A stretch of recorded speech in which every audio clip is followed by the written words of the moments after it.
नमस्कार। जय जगन्नाथ। कहती प्रत्येक जिनिसर गोटे स्थान काल पत्र थाए। समय अनुसार बा स्थान अनुसार जदि आम काम न करे तेबे तार फल निहाती रूपे ओल्टा हुए।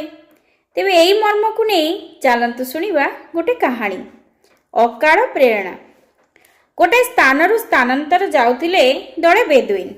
सेमानक साथी थिले अनेक ओट घोड़ा एवं गध। गोटे बण पारी हेउ राति होईगला।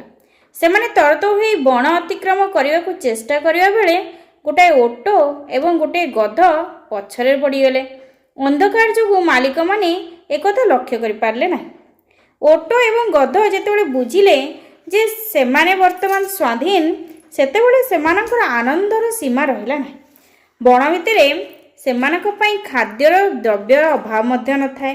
सकाळ हुअन्ते सेमाने खाई पी गोटे गुंफा भितरे विश्राम कले। किछि समय परे गध कहिला, ओट तमर मने अछि आम मालिकर झीओटी केमती गीत बोलु थाए? मु शुणी शुणी मन रखिछि, वर्तमान बोलिबी। तुमे मते अनुकरण कर, तमकु मु चलनीय गायकटी बनेई देई पारिबी, मो भली ओस्ताद न हेले भी। ना ना गधजी, तमे वर्तमान सेमिति किछि कर नाही।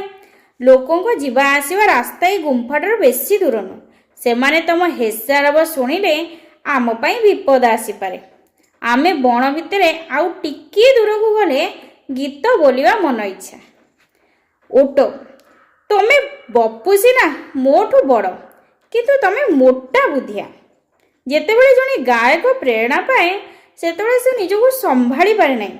गीत बोले आम जीवन में एटा स्वाधीनतार प्रथम दिनटी। गीत न बोलिले अन्य केउ उपाय रे आमे ए दिनटी को उत्सव रे परिणत करिबा? एहा कही गध छाड़िला हेस्रार।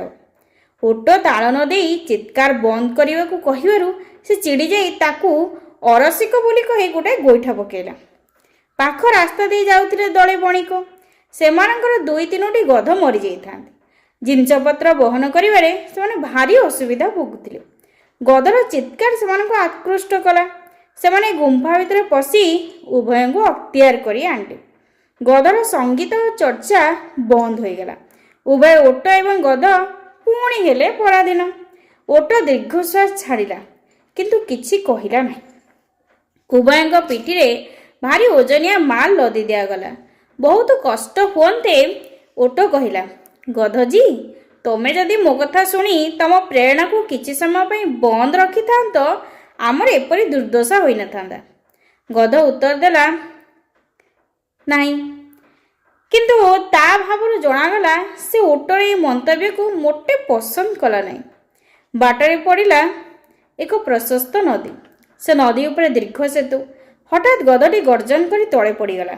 संगे संगे बणिक माने ता पेटिरु बोझ बाहर करी आनले और ताकू ठिया कराया चेष्टा कले। किंतु जेते थर ठिया कराइले भी से पुणी तळे पड़ी जाए। बणिक माने धरि नेले ताकू सामयिक भाव में किछि गोटे रोग धरिछि, किंतु ताकू त्याग करिया से प्रस्तुत नथिले। अतएव ओठ पिठिरे थिबा चारिटा थोड़ी अन्य वाहन मानक ऊपर भाग करी रखि देई गध को उठाई ता ऊपर लदी देले। सेते ऊपर देई गला बेले गध चुपी चुपी कहिला, ओटो बुद्धि थिले जीवन सुखमय हुए। तुमे तो मोटा बुद्धिया, तमे कौन बुझिबो? मते देख, सेतेबेले मो निज संगीत मन इच्छा उपभोग कली। वर्तमान एमिति अभिनय कली जे मते आउ जनक उपरे सवार होई जिबार सुख मिलिगला। गधजी तम संगीतर स्मृति वर्तमान हठात मते देउची अपूर्व प्रेरणा। मु से प्रेरणा को एड़ाई पारिबी नाही, कहिला ओट। मो गीतर मूर्छना मने पकाइले तम ओजन तुमको हालुका लागिव, गध गर्वर से कहला। लागिव बोली काई कहूच, लागी सारिलाणी। एड़े हालुका लागुचे वर्तमान मु नृत्य करिबी, ओट कहला। ना ना खबरदार सेमिति करना, नाचिबार समय अछि, सतर्क करदेला गध। गीत बोलिया पे मध्य समय अछि, सेतेबेले मु तुमको सैया कहूतिली, किंतु तमे प्रेरणा एड़ाइबा संभव नुहे कही गीत बोलिल। मु वर्तमान मोर नृत्य प्रेरणा संवरण करिबी केमिति? ଏହା କହି ଓଟ ଗୋଟାଏ ଲମ୍ଫ ଦେବା ମାତ୍ରେ ଗଧ ଛିଟିକି ଯାଇ ନଦୀ ସ୍ରୋତରେ ଅଦୃଶ୍ୟ ହୋଇଗଲା। ତାର ଶେଷ ହେସ୍ରାରବ ତା ସଙ୍ଗୀତଠୁ କିଛି ବି ଭିନ୍ନ ଶୁଭୁନଥିଲା। ଧନ୍ୟବାଦ।